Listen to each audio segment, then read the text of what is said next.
이런 책도 다 있어. 그러고는 그냥 서재에 그냥 올려만 놓았는데 하루는 우연히 또 눈에 띄었길래 그 책을 꺼내서 찬찬히 읽어가다가 그냥 다 읽어버렸어. 데릭 프린스라고 하는 영국인이 쓴 책입니다. 그분이 케임브리지 대학교에서 철학 교수직을 했던 분이고 아주 뛰어난 성경 해설가이기도 합니다. 그가 2차 세계대전 중에 의무병으로 5년 동안 이제 군복무를 했는데 그 중에 3년을 중동 땅에서 근무했습니다. 이집트, 리비아, 수단, 그 중에서 사막에서 근무했어요. 그 세계 2차 대전 중이니까 전쟁이 벌어지는 사막에서. 사막에서 지내는 동안에 그에게 피부병이 생겼습니다. 손과 발이 갈라지고 약한 피부가 한번 갈라지고 나니까 그 다음에는 치료를 해도 재발하고 너무너무 나중에는 상태가 악화가 돼가지고 남아프리카 공화국으로 후송을 갔습니다. 거기서 병원 생활을 2년 동안을 했습니다. 그런데 고쳐지지 않아요. 이 피부병이 낫지를 않는 겁니다. 근데 같이 병원에 있던 어느 병사가 책을 한 권 자기에게 선물을 해주더랍니다. 릴리안 예오만스라는 사람이 쓴 여의사인데 하늘로부터 치유, 이런 제목의 소책자를 자기에게 주더랍니다.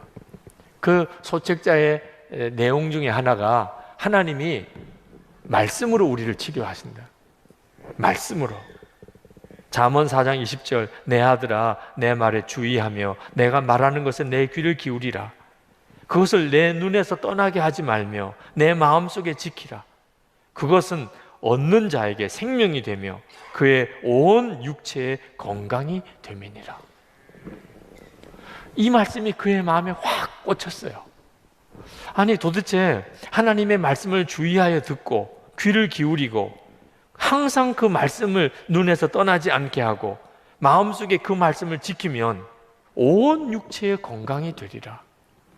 그래서 그는 이 이름을 하나님의 약병이라고, 하나님의 말씀이 그것을 보고 늘 마음에 품고 그러면 그것이 모든 육체의 건강을 준다니, 그럼 이건 이 성경책이 하나님의 약병이네, 말씀이. 그러고는 그때부터 그가 성경을 읽기 시작합니다. 그는 의무병이었기 때문에 그가 사람들에게 이제 약을 처방을 해줍니다. 그러면 보통 당부를 식사 후에 30분 지나서 약을 드세요, 이렇게 처방을 해줘요. 그래서 그는 항상 식사하고 나면 성경을 보았습니다. 왜? 이게 약병이니까. 그러니까 밥을 먹었으니까 이제 약을 먹어야 되잖아요. 뭐 이런 마음으로 그는 정말 열심히 성경을 읽었어요. 근데 성경을 읽어가면서 하나님께서 정말 말씀으로 자기를 치유하시는 경험을 하게 된 겁니다. 피부병이 깨끗하게 나았어요. 본인 스스로가 이해가 안 될 정도예요.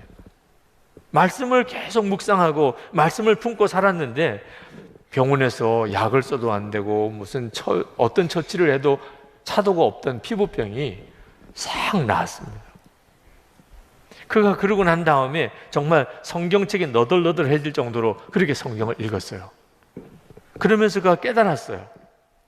하나님이 이 말씀을 통해서 우리를 치료하는 데는 4가지 중요한 지침이 있다는 걸. 하나는 하나님의 말씀에 항상 주의해야 한다. 그리고 하나님께서 이르는 말씀을 항상 귀를 기울여서 들어야 된다. 그리고 내 말을 내 눈에서 떠나지 않게 하라. 항상 말씀을 보라. 그리고 그 말씀을 마음속에 지키라. 그래서 그는 정말 그렇게 했어요. 그리고 자기만 그런 게 아니고 옆에 참 건강 때문에 어려움을 당하는 동료 병사들에게 권했어요. 이게 하나님의 약병인데 너도 한번 해봐. 그랬더니 순진하게 따라오는 사람이 있었는데 그도 깨끗하게 나음을 받았어요. 그 한 일이라고는 계속 말씀을 묵상하고 말씀을 품고 산 것밖에 없어요. 몸만 고침을 받은 게 아니고 성령 체험을 하고 그리고 십자가를 지신 주님에 대하여 눈이 뜨였습니다. 은혜의 눈이 완전히 열렸어요. 그래서 그가 군을 제대하고 목사가 됩니다. 신학교에 가서 그가 체험했던 그대로 그가 사람들에게 이 성경 말씀이 당신의 병을 치료합니다. 말씀이 치료합니다. 당신이 할 일은 말씀을 보는 거예요. 이 성경 말씀은 생명의 양식이고 하나님의 약병이고 삶의 힘이고 삶의 지혜고 구원의 능력입니다. 그랬던 이분의 이야기를 담은 책이 하나님의 약병이라는 책이에요. 사랑하는 성도 여러분, 우리는 엄청난 사실은 하나님의 능력을 늘 이렇게 가지고 사는 거예요. 하나님의 말씀으로 여러분의 마음을 지키는 것은 그건 정말 하나님의 탁월한 방법.